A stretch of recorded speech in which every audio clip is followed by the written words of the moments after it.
So, for this entry in An Honest Look in RWBY, I'll be talking about Blake Belladonna. She was at one point the most popular character in the show, and swiftly became one of the most hated. Blake's story is extremely problematic and endemic of all the flaws the series has been carrying around from the start. So, instead of going through her story as we were shown, I'm going to do my best to create a timeline for her character, because I think that is the best way to highlight the fatal flaws in how she was written. Blake was born presumably on Menagerie. Sometime after the Great War, a war between Faunus and humans broke out. It lasted at least 3 years, and in the aftermath the White Fang were founded. We're never given an actual timeline because these writers, and this writer in particular, refused to give any kind of coherent timeline for the series, and the show absolutely suffers for it. She was born in the White Fang, attended every rally, and participated in every boycott. Then, when she was 12, her parents stepped down from the White Fang and Sienna Khan took over. Her father became the chieftain of Menagerie, but she remained with the White Fang. Even as they became more violent and Gira started opposing them, Blake, fully indoctrinated into the White Fang cult, called them cowards and ran away from home. It's probably at this time that she met Adam and started training under him, if you know what I mean. Within 5 years, she started having a crisis of consciousness. Adam was killing people. It started with accidents, then self-defense, and eventually all-out rage. So she ran. Now for a rant. The bow. It's stupid. In my last video, I talked about reveals. Blake taking off the bow was a decent reveal, but the more you think about it, the dumber it gets. In the Black trailer, she was with the White Fang. She was with Adam, a Faunus supremacist.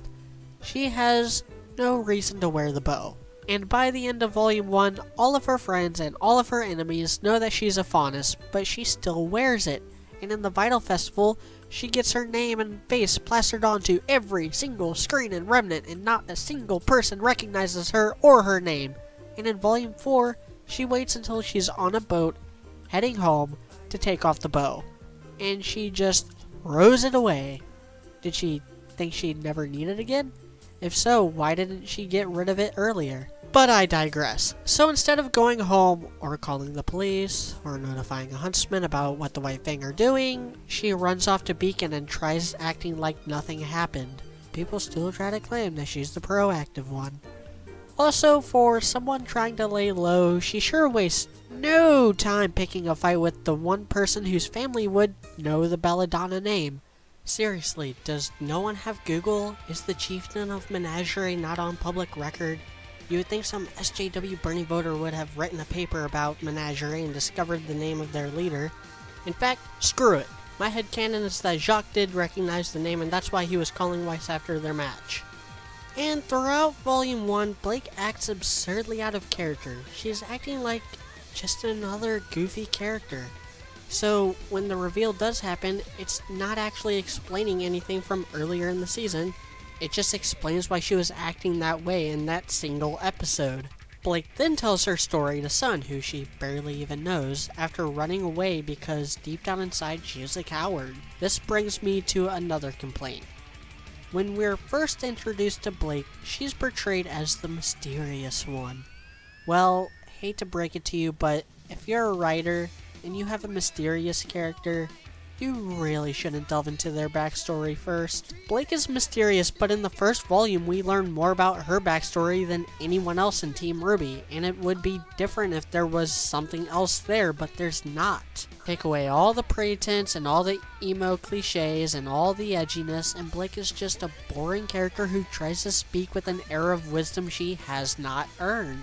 She belittles people, especially Weiss, for not understanding her torment, but she hasn't ever actually suffered.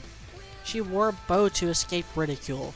She ran away from her parents because she's a stupid teenage brat who believes her opinion is more valid than anyone's just because she comes from a marginalized group. Oh my god, she's basically one of these SJW college kids. Then in Volume 2 they try building this rivalry with her and Torchwick that really isn't earned. I mean, she knows the White Fang were bad. They were bad enough for her to leave them, so what on Remnant made her think they were better than this?